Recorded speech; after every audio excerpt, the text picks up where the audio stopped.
تو رستے میں حضرت شیخ سے ملاقات ہو گئی تو السلام علیکم کے بعد کہنے لگا حضور کوئی حکم ہو تو بتائیے گا.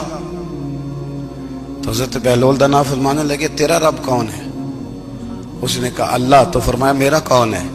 کہا اللہ. فرمانے لگے تو بڑا ہی بیوقوف ہے، کیا تو یہ سمجھتا ہے کہ رب ہارون رشید کو تو دے گا اور بہلول دانا کو بھول جائے گا؟ تیرا بھی وہی رب ہے، میرا بھی وہی رب ہے. اس نے اگر تجھے دے کے آزمایا ہے تو ہو سکتا ہے مجھے نہ دے کے آزما رہا ہو. جب اس کی حکمت کے تقاضے ہوں گے تو عطا کرے گا اور دے گا. تو جا اپنا کام کر.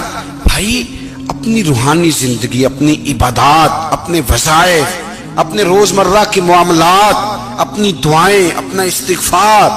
دیکھو کوئی مشکل کام تو نہیں 2 رکوع ہیں سورہ واقعہ کہ اگر رات کو پڑھ لی جائے تو. میں کس طرح یہ بات بیان کروں کہ تعویذ بانٹنا آسان ہے اور وظیفہ بتانا مشکل ہے.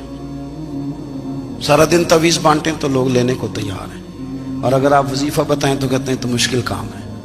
او خدا کے بندے، اگر آپ کا تعلق قرآن پاک کے ساتھ مضبوط ہو، قرآن پاک کے ساتھ اگر آپ کا رشتہ ہو، لوگ سفارشیں ڈھونڈتے ہیں نا دنیا میں کوئی تعلق مل جائے تو میرا کام ہو جائے. دنیا میں اتنا مشکل معاملہ ہے، آخرت میں مجھے بتائیے گا کتنا مشکل معاملہ ہوگا. میرے نبی پاک صلی اللہ تعالی علیہ وسلم نے فرمایا جو لوگ سورہ ملک پڑھا کرتے تھے نا، سورہ ملک، یہ سورت ملک قیامت میں ان کی سفارش کرے گی، اور اس طرح کرے گی کہ کہے گی اے اللہ یہاں اس بندے کو جنت میں داخل کر دے یا مجھے قرآن پاک سے علیحدہ کر دے. تو رب فرمائے گا جا اس کا دامن تھام کے اسے جنت تک پہنچایا. آپ بات کو سمجھیں، جب آپ کے تعلقات اپنے معاملات کے ساتھ مضبوط ہوں گے. یہ نبی کریم نے وعدہ کیا ہے کہ تو سورت واقعہ پڑھ تیرے گھر میں فاقہ نہیں آئے گا. حضرت عبداللہ ابن مسعود رضی اللہ تعالیٰ عنہ بیمار تھے تو حضرت عثمان غنی رضی اللہ تعالیٰ عنہ تیمارداری کے لیے تشریف لے گئے اور جا کر کے کہا کہ آپ بڑے بیمار ہیں، آپ کی بیٹیاں زیادہ ہیں، میں چاہتا ہوں کہ خزانے میں سے کچھ مدد کروں. تو سیدنا عبداللہ ابن مسعود رضی اللہ تعالیٰ عنہ اٹھ کے بیٹھ گئے اور کہنے لگے امیر المومنین، اللہ آپ کو میری طرف سے، میری بیٹیوں کی طرف سے بہتر صلہ دے. میری بیٹیوں کو کسی خزانے کی ضرورت نہیں، میں نے انہیں خزانہ دے دیا ہے. کہا جناب آپ نے کون سا خزانہ دیا ہے، میں آپ کے مالی معاملات کو جانتا ہوں. تو فرمانے لگی امیر المومنین میرے نبی کریم نے فرمایا ہے جو سورت واقعہ پڑھے اسے کبھی فاقہ نہیں آتا. میں نے بیٹیوں کو یاد کرا دی ہے، یہ خزانہ میں نے انہیں دے دیا ہے. وہ سارے والدین سنیں جو بیٹیوں کے لیے پریشان رہتے. حضرت عبداللہ ابن مسعود نصیحت کر رہے ہیں، فرمانے لگے میں نے سورت واقعہ یاد بھی کرا دی ہے، پڑھنے کی عادت بھی ڈال دی ہے. حضور نے فرمایا ہے جو سورت واقعہ پڑھے اسے فاقہ نہیں آتا. کہنے لگے چاند تو اپنی جگہ چھوڑ سکتا ہے، سورج گر سکتا ہے، تارے ٹوٹ سکتے ہیں، پر مدینے والے رسول کی بات غلط نہیں ہو سکتی. حضور نے فرمایا فاقہ نہیں آئے گا تو انشاءاللہ کبھی بھی نہیں آئے گا. کرنے کا کام یہ ہے کہ ہم اپنے معاملات، اپنی عبادات، اپنی دعائیں کبھی 10 منٹ عادت ہو جائے نا دعا مانگنے کی علیحدہ سے رات کو. حضور نے فرمایا جو فرض نماز کے بعد دعا مانگے اللہ اس کی قبول کر لیتا ہے. نبی پاک صلی اللہ تعالی علیہ وسلم نے فرمایا اللہ مسافر کی دعا قبول فرماتا ہے. حضور نے فرمایا اللہ مظلوم کی دعا قبول فرماتا ہے. حضور نے فرمایا بیمار سے دعا کراؤ اللہ اس کی دعا قبول فرماتا ہے.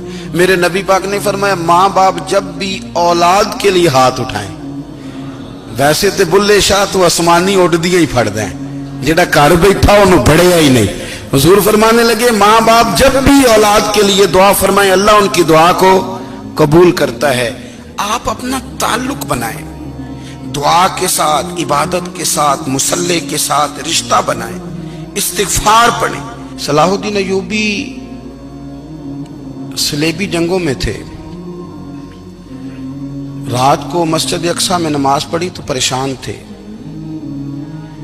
ایک بزرگ سے ملاقات ہوئی تو وہ کہنے لگے کہ آپ بڑے پریشان ہیں. کہنے لگے حضور پریشان اس لیے ہوں کہ پہلے ہی مسلمان کمزور ہے، اب میں نے سنا ہے دشمن کا ایک بحری بیڑا وہ جنگی سامان سے بھرا ہوا آ رہا ہے، تو اب ان کے پاس اور تلواریں اور نیزے آ جائیں گے، مسلمانوں کے پاس پہلے ہی وسائل کی کمی ہے، پریشان ہو کس طرح کر کے مقابلہ کریں گے. یہ بات کہتے ہی صلاح الدین ایوبی نے بزرگوں سے کہا حضور آپ بھی دعا کرنا. دعا کی بڑی طاقت ہے. میرے نبی پاک نے فرمایا دعا مومن کا ہتھیار ہے. دعا مومن کا حضور نے فرمایا تقدیر کو سوائے دعا کے کوئی چیز نہیں بدل سکتی. دعا مومن کا ہتھیار ہے. یہ کافر کے پاس کوئی نہیں، یہ ہتھیار ہے مومن کا. اللہ کرے آپ کو سمجھ آئے. پھر سنیں، کئی بار کہہ چکا ہوں، یہ ہتھیار ہے.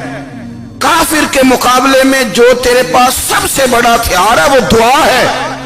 دعائیں کرانی چھوڑ دی، کرنی چھوڑ دی، لینی چھوڑ دی. حضرت سیدنا انس بن مالک رضی اللہ تعالیٰ عنہ فرمایا کرتے تھے میں نے وہ رنگ دیکھا ہے جب حضور دعا مانگتے تھے اور حضور کی مقدس آنکھوں میں آنسو بھی ساتھ ہی بہا کرتے تھے. میں نے وہ انداز دیکھا. تو صلاح الدین ایوبی بزرگ سے کہنے لگے آپ بھی دعا کیجئے، اور خود رونے لگے اور سر سجدے میں رکھ کے رونے لگے اور عشاء سے لے کر فجر تک روئے، خوب روئے. صبح وہ بزرگ آئے تو صلاح الدین ایوبی کا خوبصورت اور ہنستا ہوا چہرہ دیکھا. کہنے لگے آپ بڑے خوش ہیں، رات تو میں نے بڑے روتے ہوئے دیکھا تھا. تو کہنے لگے حضور وہ جو بحری بیڑا آ رہا تھا نا وہ پانی میں ڈوب گیا ہے، اب وہ نہیں آ رہا. ابھی خبر آئی ہے تو میں بڑا خوش ہوں. بزرگ کہنے لگے اٹھ سینے سے لگ اور سن ایک بات، وہ بحری بیڑا پانی میں نہیں ڈوبا، وہ تیرے آنسوؤں میں ڈوب گیا ہے.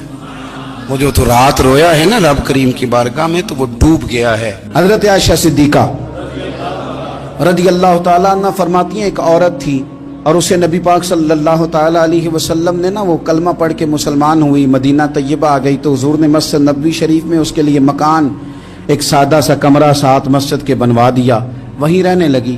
اکثر وہ سیدہ طیبہ کے پاس آتی تو حضرت عائشہ صدیقہ رضی اللہ تعالیٰ عنہ فرماتی ہیں وہ بڑی باتیں سناتی اور آخر میں کہتی وہ ہار والا دن بھی بڑا عجیب دن تھا اور میرے رب کی قدرتوں کا دن تھا، وہ بھی بڑا عجیب دن تھا. سیدہ عائشہ صدیقہ رضی اللہ تعالیٰ عنہ ایک دن فرمانے لگی کہ تو ہار والے دن کا بڑا ذکر کرتی ہے، وہ کیا دن تھا؟ تو خاتون کہنے لگی اماں جی وہ دن تھا جب میرے رب پر بھروسہ اور مضبوط ہو گیا، جس دن میرا اپنے رب پر توکل اور بڑھا، میرے ایمان میں یقین میں اور پختگی آئی. کہنے لگی میں ایک گھر کی کنیز تھی، نوکرانی تھی، اس گھر میں ایک بچی تھی جس کے پاس سونے چاندی ہیرے جواہرات کا ہار تھا. اس زمانے میں نا چمڑے کے اوپر لوگ ہیرے جواہرات لگاتے تھے، کئی دفعہ سرخ رنگ کے چمڑے پہ لگائے جاتے تھے. وہ بچی پہنتی تھی تو کہتی ہیں وہ بچی کے اس نے اتار کے رکھا یا اس سے گرا وہ ہار تو چیل اسے اٹھا کے لے گئی گوشت سمجھ کے اور میرے سامنے اٹھا کے لے گئی. گھر والوں نے مجھ سے پوچھا، یہ بخاری میں موجود ہے، گھر والوں نے پوچھا مجھ سے کہ وہ ہار کہاں ہے تو میں نے کہا چیل اٹھا کے لے گئی. گھر میں کچھ چوری ہو جائے تو سب سے پہلا الزام کس پہ لگتا ہے؟ ملازمین پہ. کہتے انہوں نے مجھے بڑا مارا، بڑی تکلیف تھی، حتیٰ کہ میری شرمگاہ تک کی تلاشی، میری عزت اتنی خراب کی میں بتا نہیں سکتی. میں نے اپنی زندگی میں ایک واقعہ دیکھا، ایک امیر گھر میں چوری ہو گئی، ملازم کو اتنا مارا کہ وہ چارپائی پہ پڑ گیا.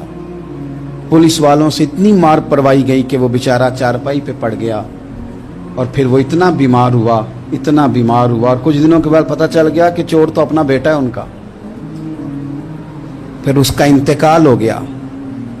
اب وہ سیٹھ صاحب اور گھر والے آ کے نا مرنے والے کے کان میں معافیاں مانگ رہے ہیں، کان میں. تو میں نے ان سے پھر کہا تھا کہ یہ تو اب چلا گیا ہے، تمہارا زور چلتا تھا نا تو تم نے قانون خریدا اور تم نے اسے جتنا ہو سکا تم نے اسے مار پڑوائی. تمہارے پاس جو عدالتیں تھیں تم نے وہاں کاروائی کی، اب ایک عدالت قیامت کے دن لگے گی. یہ کمزور تھا نا، کچھ کر نہیں سکا.